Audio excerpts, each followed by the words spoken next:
Selanjutnya, pemirsa, polisi menangkap komplotan pembunuh bayaran yang disewa seorang wanita untuk membunuh suaminya di Bangka Barat, Bangka Belitung. Sang suami ditemukan tewas mengenaskan dengan cara dimutilasi. Kabar tersebut beserta informasi lainnya kami rangkum dalam kilas peristiwa berikut ini.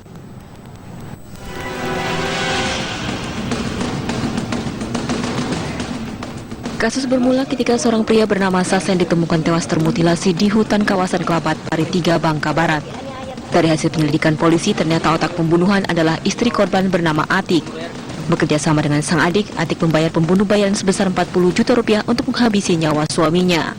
Alasannya, korban sering memperlakukan Atik dengan kasar.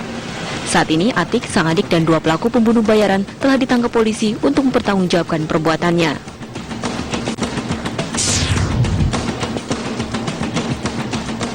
Sat Narkoba Polres Lampung Selatan menangkap 2 orang yang memproduksi narkoba golongan 1 jenis sabu dan ekstasi di sebuah gudang penggilingan padi di Desa Tanjung Sari, Kecamatan Natar, Lampung Selatan.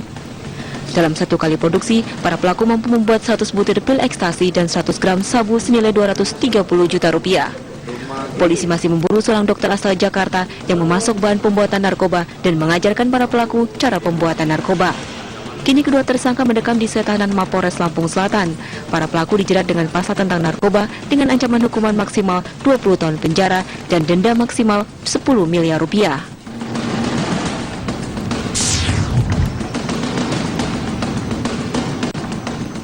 $20 ton kayu hasil ilegal logging diamankan jajaran TNI dari Korem 031 Gila Bima, Pekanbaru Riau. Kayu ditemukan telah disusun rapi, terapung di sejumlah anak sungai di Kabupaten Rokan Hulu. Rencananya, kayu olahan ini akan dijual ke luar negeri seperti Malaysia dan Singapura dengan harga yang lebih tinggi. Dalam penyisiran, pelaku tidak menemukan pelaku pembalakan liar. Namun di tengah hutan, petugas berhasil menyita 1 alat berat yang digunakan untuk memotong kayu. Kini petugas masih memburu para pemilik kayu yang diyakini memiliki modal besar. Tim TV One mengabarkan. Selanjutnya, kabar terkait menjelang bulan Ramadan, sejumlah harga kebutuhan pokok di pasar tradisional Klender, Jakarta Timur mulai mengalami kenaikan.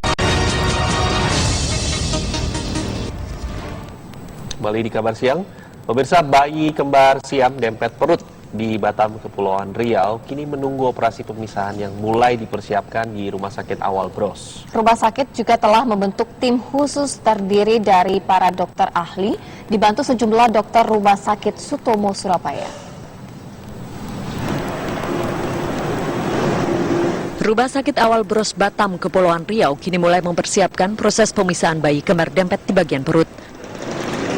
Kondisi bayi Rahma Rahmi kini semakin membaik. Konsumsi susu keduanya juga mencukupi untuk perkembangan bayi. Meski salah satunya, yaitu bayi Rahma, mengalami penyakit jantung bawaan yang mengharuskan dokter memberi pengawasan dan perawatan ekstra. Pihak Rumah Sakit Awal Bros juga telah membentuk tim khusus yang akan bekerja dan dibantu dokter Rumah Sakit Sutomo, Surabaya. Bayi Rahma ini memang ada penyakit jantung bawaan, tapi adiknya enggak, adiknya normal. Nah, dengan adanya penyakit jantung bawaan ini tentu resiko dan komplikasi pemisahan kembar siam akan lebih besar dibandingkan pemisahan kembar siam yang tidak ada penyakit jantung bawaannya. Tapi alhamdulillah sampai saat ini berumur 1 bulan 19 hari, mereka berdua, bayi ini minum bagus, walaupun yang bayi Rahma minum kita batasi dengan 250 cc dalam 24 jam. Meski telah mulai dipersiapkan, namun operasi bayi kembar dempet Rahmi Rahma akan dilakukan ketika berat badan keduanya telah mencapai 10 kg. Kembar siam putri pasangan Warmin Wahrudin dan Junaidi, warga Batam ini lahir pada 31 Maret lalu. Tim dokter optimis operasi pemisahan keduanya nanti dapat berjalan lancar. Dari Batam, Kepulauan Riau, Alboin, TV One mengabarkan. Ya, beralih ke kabar selanjutnya, Kementerian Perhubungan Udara membekukan sementara pelayanan darat atau ground handling kepada PT Lion Air dan PT Indonesia Air Asia. Kementerian Perhubungan juga membentuk tim investigasi guna mengusut tuntas insiden salah terminal yang dilakukan kedua maskapai tersebut.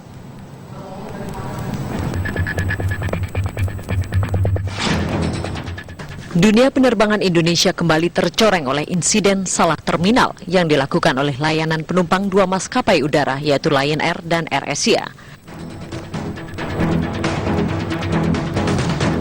Pelayanan darat pesawat dan penumpang milik PT Lion Air melakukan kesalahan 10 Mei 2016 lalu. Pesawat Lion JT161 dari Singapura mendarat dan salah menurunkan penumpang di terminal domestik Bandar Udara Soekarno-Hatta. Alhasil, otoritas imigrasi dan polisi saat ini tengah berusaha keras mengumpulkan penumpang yang lolos dari deteksi imigrasi.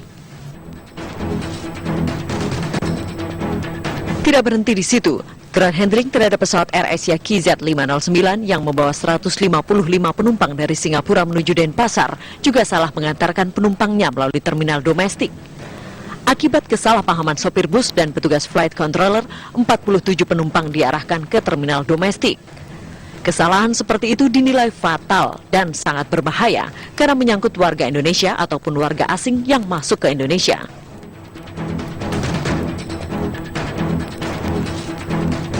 Akibat kedua kasus tersebut, Dirjen Perhubungan Udara memberikan sanksi tegas terhadap pelayanan darat penumpang kedua maskapai tersebut.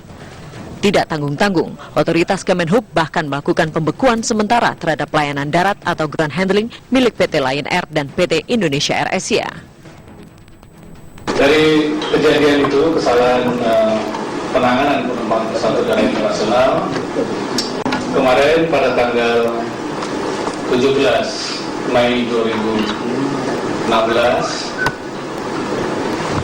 saya memberikan sanksi kepada ground handling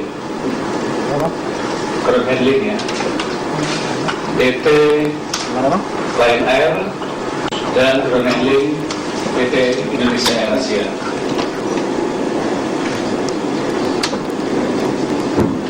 Sanksi yang diberikan adalah pembekuan sementara kedua ground handling tersebut